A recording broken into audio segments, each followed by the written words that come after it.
வணக்கம் மக்களே. இந்த வீடியோவில் நம்ம என்ன செய்தி பார்க்க போகிறோம்னா, கடனில் தத்தளித்த எம்ஜிஆர் உடனடியாக வந்த உதவி, நிகழ்ச்சியில் கண்ணீர் விட்ட எம்ஜிஆர், இணையதளத்தில் வெளியான பழைய செய்தி. இப்போ பார்த்தீங்கன்னா அந்த செய்தி இணையதளத்தில் வைரல் ஆகிட்டு வருது. வாங்க என்ன தகவல் என்ன செய்தின்னு இந்த வீடியோவில் பார்க்கலாம். அதுக்கு முன்னாடி முதன்முறையாக நம்ம சேனலை சப்ஸ்கிரைப் பண்ணாதவங்களாம் சப்ஸ்கிரைப் பண்ணிக்கோங்க. பெல் பட்டன் சிம்பல் அமைக்கி நம்ம சேனலோட நோட்டிஃபிகேஷனை எனபிள் பண்ணிக்கோங்க. நாங்கள் போடுற வீடியோ எல்லாமே உங்களுக்கு உடனுக்குடனே வந்து சேரும். வாங்க என்ன தகவல்னு இந்த வீடியோவில் பார்க்கலாம். மறைந்த முன்னாள் தமிழ்நாடு முதலமைச்சர் எம்ஜிஆருக்கு இன்று 108வது பிறந்தநாள். எனவே அவரது ரசிகர்கள், தொண்டர்கள், கட்சி நிர்வாகிகள் தலைநகர் சென்னை மெரினாவில் உள்ள அவரது நினைவிடத்துக்கு சென்று மரியாதை செய்து வராங்க.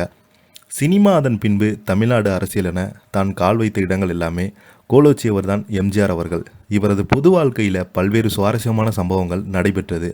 அதில் ஒரு சம்பவம் குறித்து தான் இந்த தொகுப்பில் பார்க்க போகிறோம். எம்ஜிஆர் மீதான இருக்கும் அன்பிற்காக இன்றுமே பலரும் அவரது கட்சியின் அதிமுகவிற்கு வாக்களித்து வராங்க.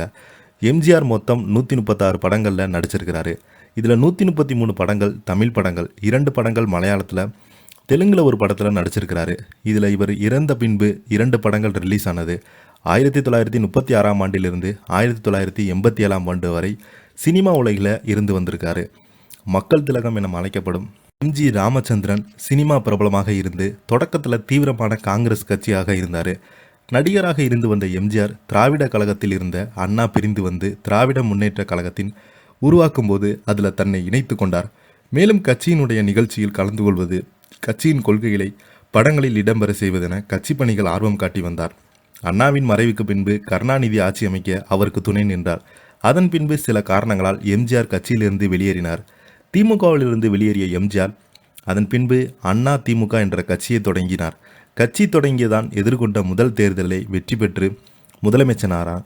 3 முறை முதலமைச்சராக தொடர்ந்து தேர்வு செய்யப்பட்டார். திமுகவிலிருந்து விலகிய பின்பு தமிழ்நாடு அரசியல் களத்தில் எம்ஜிஆர் மிகவும் வலுவானமாக உருவாக்கினார். இப்படியான நிலையில் திமுகவிலிருந்து விலகி அண்ணா திராவிட முன்னேற்ற கழகம் என்ற கட்சியை தொடங்கிய எம்ஜிஆர் கடனில் இருப்பதாக தகவல்கள் பரவ ஆரம்பித்தது. இந்த தகவல்கள் அரசியல் தளத்தில் மட்டுமல்லாமல் பொதுமக்கள் மத்தியில் பரவியது. பொதுவாக தனது ரசிகர்களை சந்திக்கும் வழக்கம் கொண்ட எம்ஜிஆர் கட்சி தொடங்கிய பின்பு தனது தொண்டர்களை தினமும் சந்தித்து பேசி வந்தார். இப்படியான நிலையில் ஒரு நாள் வயதான மூதாட்டி ஒருவர் அவரை பார்க்க வந்திருக்கிறார். மூதாட்டி ஒருவர் வந்து பார்த்ததை கடுத்து எம்ஜிஆர் அவரை தன்னிடம் அழைத்து வர சொல்லினாங்க. எதற்காக வந்தீங்க என விஷயம் என எம்ஜிஆர் கேட்டிருக்காங்க. உடனே அந்த மூதாட்டி, நீ கடனில் இருக்கிற சொன்னாங்க. அதை என்கிட்ட கொஞ்சம் பணம் இருக்குது, அதை உங்ககிட்ட கொடுத்து போகலான்னு வந்தாங்க. மூதாட்டின் இந்த பேச்சினை கேட்டதுமே எம்ஜிஆர் அவரை கட்டிப்பிடித்து எமோஷனாக ஆயிருக்காங்க. அந்த மூதாட்டி தான் கொண்டு வந்த பணத்தினை எம்ஜிஆரிடம் கொடுத்துருக்காங்க.